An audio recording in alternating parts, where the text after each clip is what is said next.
Hello everyone, welcome to my YouTube channel. আজকে আমরা আলোচনা করব ক্লাস 6 এর লেসন 12 রিপ ভ্যান উইঙ্কেল ওয়াশিংটন আরভিং এর লেখা। তো এটি আলোচনা করার আগে বলে রাখি যে ক্লাস 6 এর অন্যান্য ভিডিও আমার এই চ্যানেলে আপলোড করা আছে। তোমরা আমার এই চ্যানেলের প্লেলিস্টে গিয়ে ক্লাস 6 প্লেলিস্ট সার্চ করলেই পেয়ে যাবে। এছাড়াও আমি এই ভিডিও ডেসক্রিপশন বক্সে ক্লাস 6 এর প্লেলিস্টের লিংক দিয়ে দেব, তোমরা সেখান থেকেও দেখে নিতে পারো। তাহলে চলো কথা না বাড়িয়ে শুরু করা যাক।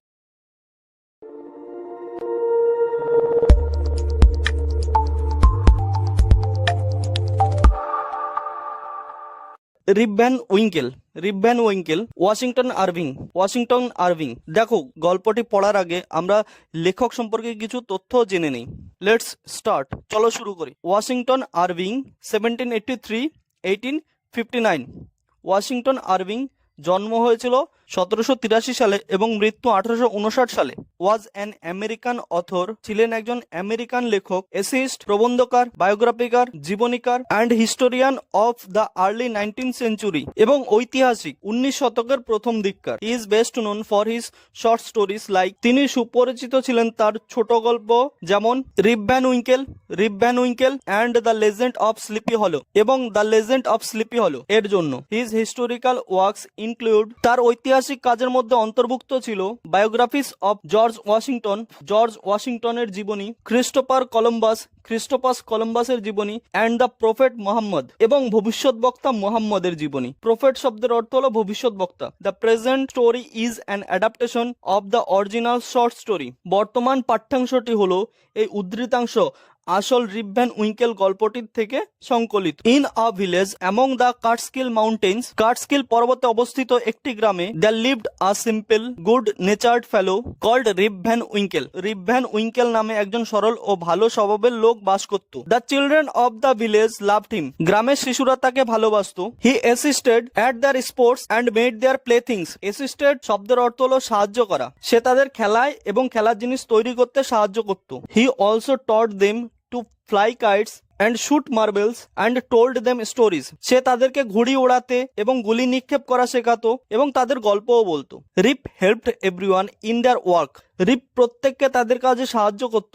But could not keep his own farm in order, কিন্তু তার নিজের খামার ঠিকমতো রাখতো না। His fences fell to pieces, his cows strayed, weeds grew in his fields, তার খামারে বেড়া ভেঙে টুকরো টুকরো হয়ে গেল, তার গরুগুলি অভুক্ত থাকলো, জমি আগাছায় ভরে গেল। স্ট্রেড শব্দের অর্থ হলো অভুক্ত থাকা। His wife complained about his idleness, তার স্ত্রী তার অলসতার বিরুদ্ধে অভিযোগ জানালো। আইডিয়ালনেস শব্দের অর্থ হলো অলসতা আর কমপ্লেন্ট মানে অভিযোগ জানানো। His son Rip inherited his habits, তার ছেলে রিপ বংশানুক্রমে তার অভ্যাসগুলি অর্জন করলো। এখানে হ্যাবিট শব্দের অর্থ হলো অভ্যাসগুলি, ইনহেরিটেড মানে অর্জন করা। His sole follower was his dog Wolf, তার একমাত্র অনুগামী হলো তার কুকুর উলফ। Rip use to sit and talk with his friends on long summer days, পুরো গ্রীষ্মকালটা রিপ তার বন্ধুদের সঙ্গে বসে থাকতো এবং গল্প করত। Nicholas Vedder the landlord of the village in was Rip's good friend, ওই গ্রামের জমিদারের পুত্র নিকোলাস ভেডার রিপের ভালো বন্ধু ছিল।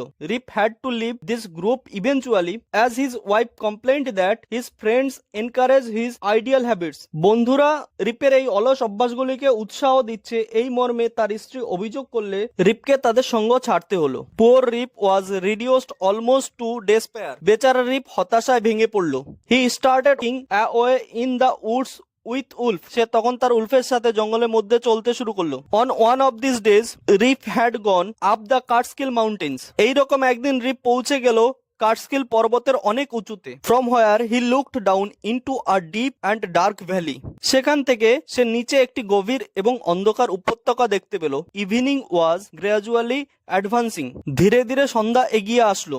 গ্র্যাজুয়ালি শব্দের অর্থ হলো ধীরে ধীরে, অ্যাডভান্সিং শব্দের অর্থ হলো এগিয়ে আসা। He felt that he should return home, তখন সে ভাবলো তার ঘরে ফিরে যাওয়া উচিত। As he was about to go down, যখন সে নিচে নামতে গেল, he heard a voice from the distance calling, সে শুনতে পেল দূর থেকে একটি আওয়াজ ভেসে আসছে, Rip Van Winkle, Rip Van Winkle, Rip Van Winkle, Rip Van Winkle. অর্থাৎ সে ওই পর্বতের চূড়া থেকে ফিরে আসার সময় সে একটা আওয়াজ শুনতে পেল যেখানে কেউ একজন তার নাম ধরে ডাক। আজ এইটুকুই, এই গল্পটা তো অনেক বড়, তাই এটা হলো আমাদের এই গল্পের প্রথম অংশ। আমরা আজকে পার্ট 1 নিয়েই আলোচনা করলাম। তো thank you everyone for watching my videos. ভিডিওটি কেমন লেগেছে তোমাদের সেটা কমেন্ট বক্সে জানাবে, আর ভিডিওটি ভালো লাগলে লাইক করবে, কমেন্ট করবে এবং বন্ধুদের কাছে শেয়ার করবে। তাছাড়া যারা চ্যানেলটিকে সাবস্ক্রাইব করেনি তারা অবশ্যই চ্যানেলটিকে সাবস্ক্রাইব করবে। দেখা হচ্ছে তোমাদের এই গল্পের পার্ট 2 এর ভিডিওতে। তো ভালো থেকো সবাই, থ্যাংক ইউ।